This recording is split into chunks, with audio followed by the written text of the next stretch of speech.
বিক্রম, তুই তো চাকরি খুঁজছিলি, কি হলো তার? মা, আমি এখনো খুঁজছি। আশা করছি শীঘ্রই কোনো একটা ভালো চাকরি পেয়ে যাব। তুই আর কখন চাকরি পাবি?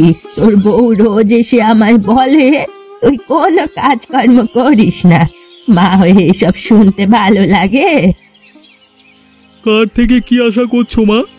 ওর দ্বারা চাকরি হবে না। সারা জীবন যা চুরি করা স্বভাব, চুরি করেও দিন যাবে। নিজে যে সবসময় ধান্দাবাজের মতো সুদখোর কৈলাসের সঙ্গে মিলে গ্রামে অবিচার করে বেড়াস। অন্তত চুরি করতে গিয়ে লোকের ঝাঁটা পেটা খাই না, বুঝলি? উফ, থাম থাম তোরা। দেখ, তোদের বড় ভাইকে গ্রামের সকলে ওর প্রশংসা করে বেড়ায়। শহর থেকে পড়াশোনা করে এখন গ্রামের উন্নতি করছে, আর তোরা? মা, থাক না এসব কথা। মা, তুমি আমাদের তোমার বড় ছেলের মতো শহরে পড়াশোনা করাওনি, না হয় আজকে আমরা অনেক উন্নতি করতাম। সারা জীবন শুধু বড় ছেলের কথাই ভেবে গেছো, তাই আমাদের সাথে ওর তুলনা করো না। মা, এত রাতে তুমি এখানে ঘুমাওনি এখনো? ঘুম আসছিল না, মনটা কেমন অস্থির লাগছে। শরীর খারাপ লাগছে তোমার? না না, তার কোনো দরকার নেই। সকালে ভুবন আর বিক্রম যা বললো তাই নিয়েই চিন্তা করছিলাম। ওদের এখনো ছেলে মানুষই যায়নি, কি বলতে কি বলে ফেলে। ওসব নিয়ে এত ভাবাভাবির কি আছে? তোর বাবা মারা যাবার পর খুব কষ্টে তোদের বড় করেছি।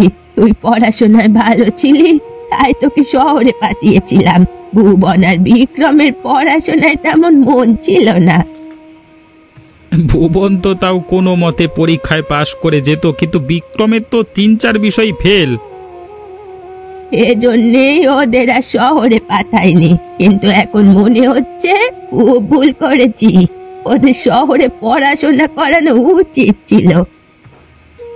মা, এসব নিয়ে এখন মন খারাপ করে কি লাভ? তুমি এসব নিয়ে মন খারাপ করো না তো। তুই এখানে বসে আছিস কেন?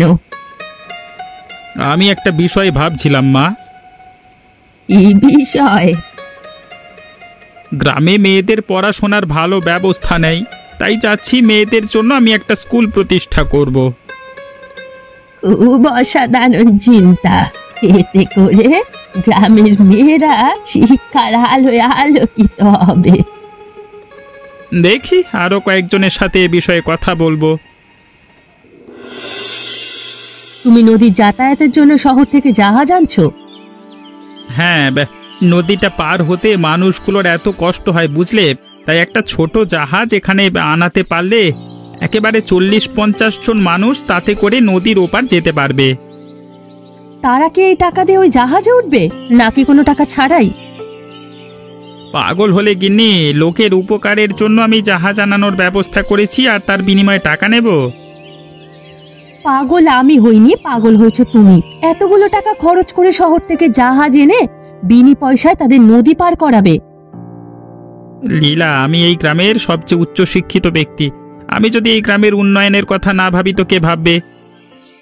কিন্তু উন্নতি করতে গিয়ে নিজের যে ক্ষতি করছো সে খেয়াল আছে তোমার? গ্রামের লোকেদের চিন্তা আমার নিজের চেয়ে বেশি জরুরি আমার কাছে। মাসে 40,000 টাকা মাইনে পাও, তার মধ্যে 30,000 এই গ্রামের উন্নয়নের পেছনে উড়িয়ে দাও। সংসারের খবর রাখো।